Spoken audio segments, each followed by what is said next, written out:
The people that think they're good communicators, their team thinks otherwise, and nobody's telling them. There are people who are getting passed over for promotions right now. There are people who are losing clients right now and getting ignored in meetings right now. And the only reason is how they communicate. Not how hard they work, not their ideas, just one thing, how they communicate. And if you're not sure whether this is you, then stay with me, because by the end of this video, you'll know exactly what to fix. So many leaders are losing trust, losing deals, losing respect, and their communication is the reason why. You could have the best ideas in the room. You could be the hardest worker on your team. But if you can't communicate clearly, none of that matters. People will follow the person who can talk about their vision, not the person who's quietly doing the work. In this video, I'm going to show you exactly how to communicate in a way that makes people listen, makes them take you seriously, and actually act on what you say. That's the most important part, is that they act on what you say. These are not soft skills. These are the specific habits that separate the people who get results from the people who keep getting overlooked. And I've seen this change careers, close deals, save marriages, and turn struggling managers into leaders that their teams actually respect. Let's get into it. My first point is this: listening well is the most powerful communication skill that most people completely ignore. Here's something wild. Most people, this is wild now, most people, when they're in a conversation, they're actually not listening. They're not listening. They're just waiting for their turn to talk. I know, it's wild. Most people in a communication, in a conversation, are not actually listening. They're just waiting for their turn to talk. There was this salesperson. He was smart. He was funny. He knew his product inside and out, but he kept losing deals. And he couldn't figure it out. His boss couldn't figure it out. And one day they recorded his sales calls. Now, let me just stop here. If you have an organization and you do any type of sales calls, you already should be recording them. And so that's one issue right there, that they were not recording the sales calls. And so I just want to put that out there. If you have an organization and you make sales calls, all those calls should be recorded so that you can rewatch them and train and learn, see what works and what doesn't work. That should just be a standard operating procedure in your organization if you make sales calls. And so one day they recorded the sales calls, and when they listened back to his sales calls, they realized something. Every time that a prospect started talking, he would cut them off and launch into his next point. Like, they would talk and he would like cut them off and interrupt them and then get to his next point. And he thought that he was being helpful, but actually he was being dismissive. And so his company sent him to a communication workshop. And in that workshop, he learned one thing that changed everything. And so what he learned was, whenever someone was talking to him, his only job was to listen and then repeat back what they said before responding with anything else. That's it. That's all he had to do. And he started implementing that, and not long, 1 week after, 1 week, he closed 3 deals that he had been chasing for months. You see, people don't want to feel heard after they talk. People want to feel heard while they talk. And so real listening means that your eyes are on them. It means that there's no distractions. It means that your phone is away. It means that you are focused on what they are saying, not on what you're about to say next. Because when someone truly feels listened to, they trust you. And trust is the foundation of every single good conversation that you'll ever have. So here's how to practice starting today. When someone finishes a sentence, pause, wait for like 2 or 3 seconds before you respond. Because that pause, it tells them, it lets them know that this person is actually listening to me. This person actually took in what I said. And if you do this, watch how the energy in your conversation completely changes. My second point is this: being clear and simple is not the same as being dumbed down. It's actually a sign of intelligence. Have you ever sat in a meeting and you nodded your head the whole time, like, and you walked out of the meeting and you don't even know what was decided? Well, that's not your fault. That's a communication failure. And it happens in businesses everywhere, every single day. There's a famous quote that Albert Einstein said, and you probably heard it. And he said that if you can't explain something simply, then that means you don't understand it well enough. You don't understand it well enough in order to explain it simply. Think about that. What a lot of people have agreed is one of the smartest men in history. A lot of people have agreed that okay, this is one of the smartest men to live, right? People agree on that. He said that simplicity is the proof of understanding. He said that lets you know that you understand it because you can simplify it. It's not complexity. It's simplifying it. I once worked with a consultant who was a brilliant woman. She had incredible credentials, but every time she presented, people's eyes glazed over because she used big words. She had these long sentences. She presented tons of data, and she thought she was sounding smart. She thought that all of that made her sound smart, but it actually made her sound confusing. And we helped her rebuild her presentation around just one simple idea per slide and short sentences that anyone could follow. And her client approval scores went through the roof after that, because it's now people can digest it. And she's given the same knowledge, but a totally different delivery. And that makes all the difference. Short sentences are your best friend. If you're writing an email or preparing a presentation, go back through it and cut out every word that doesn't need to be there to make your point. Because if a 12-year-old cannot follow it, it's too complicated. Now, hear what I'm not saying. That doesn't mean that you're talking down to people. That's not what that means. It means that you respect their time enough to get to the point fast. That's actually what it means. And so the next time you need to explain something important, ask yourself, what's the one sentence that captures the main idea? And just start there. Start there and build from there. And people will follow you. And more importantly, they'll remember what you said. That's the most important part. Remembering what you said. That's more important than anything. That's more important than how smart you look, how clever it was. The most important thing is they remember what you actually said. All right, my third point. How you say something matters just as much and sometimes more than what you actually say. See, researchers say that only 7% of communication is the actual words you use. Only 7%. The other 93% is your tone. It's your body language. It's your facial expressions. That means that you can say something, you can say the exact right thing that you thought that you need to say and still get it wrong, because it's not so much about the words. There was a manager who he genuinely cared about his team. Like, he genuinely cared about his team. But he had a bad habit.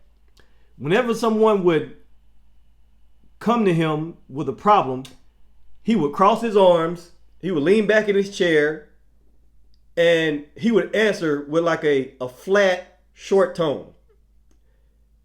And he thought he was being direct and professional. But his team thought that he was annoyed by them.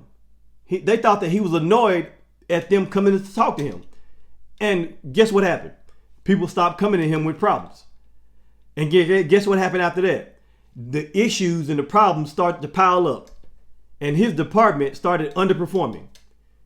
And his mentor pointed it out. Eventually, he pointed it out. He said, "Hey, your words say, 'Come talk to me,' but your body says, 'Go away.'"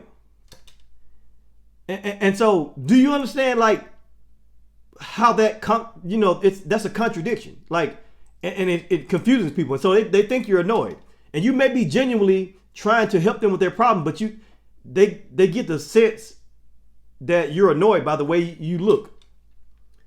And so they had that conversation, and that one conversation changed how the manager showed up. He started leaning forward in meetings. He started making eye contact. He started smiling when people walked in. And within 3 months, his team engagement scores were the highest in the company. You see, your voice, your face, your posture is sending a message whether you want them to or not. And so you have to slow down when you talk, because rushing signals anxiety and it makes people trust you less. So do things like make eye contact, because when you make eye contact, it signals confidence and warmth at the same time. Uncross your arms. Uncross your arms and turn your body toward the person that you're speaking with, because that tells them that their presence matters to you. And so these are some things that you can work on. Now, you might try to fake it, but you can't fake this stuff alone. But what you can do is you can practice it until it becomes natural. And so the best way to handle this is to just start with one thing. The next conversation you have, be intentional about making eye contact. Start with that and notice what happens to the other person's energy. All right, point number 4. Handling difficult conversations without blowing up or shutting down is the skill that defines great leaders. Almost everyone is bad at hard conversations. Almost everyone. Not because they're bad people. That's not it at all. But it's really because nobody ever taught them how to have a bad conversation. And we all know that bad conversations are necessary, whether you want to have it or not. Bad conversations are necessary, or negative conversations are serious, hard, difficult, tough conversations are necessary, but nobody teaches you how to have those conversations. Like nobody teaches you how to do that for the most part. And so there was this regional director at a mid-sized company. Now, by every measure, she was a star. She was a star. But she had one blind spot. She hated conflict. And when you're a leader and you hate conflict, that is not going to go well for you. And so anytime something went wrong on her team, she avoided the conversation, just hoping that the issue would fix itself. How many of you know that issues never fix themselves? They never fix themselves. And so small problems become big ones. And over time, good employees got frustrated and they left, because good employees are not going to sit around in all of this dysfunction, because that's what happens.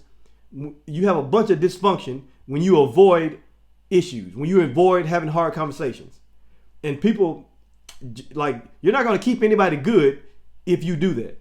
And so her boss finally sat her down and told her directly, you're losing your team because you won't have the hard conversations. That's just point blank period. You got to have these hard conversations. I don't know what else to tell you. You got to do it. And so she started reading about something called nonviolent communication. And the core principle was, a couple of things in that communication. It's, instead of blaming someone, describe the situation. Say how it makes you feel. Explain what you need, and then make a clear request. That's it. Just those 4 steps. And so she tried it with her team. And she ended up trying it with a team member who had been consistently late. And so she tried it with that team member. She had a conversation, and so she said to that team member, you know, when the meetings start without you, the team has to repeat information, and repeating that information, it slows us down. And I'm just telling you this because I need our meetings to start on time. And then she said, so can we figure out like what's getting in the way? And she didn't start with she didn't blame her. She just said, you know, when the meetings don't start or when the meetings start without you and you're not there, you know, it causes us to have to repeat information. That's not pointing any blame to her. It just says it causes us to have to repeat information. Can we figure out like what's getting in the way? And that team member opened up about a scheduling conflict that she didn't even know about.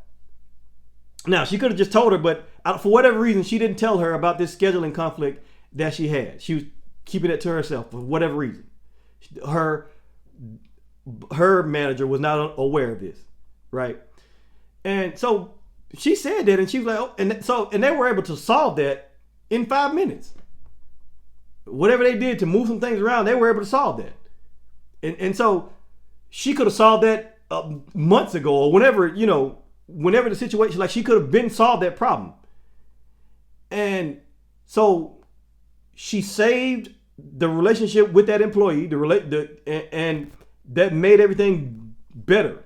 And see, most people either avoid hard conversations entirely, or they go in too hot and they just make it worse.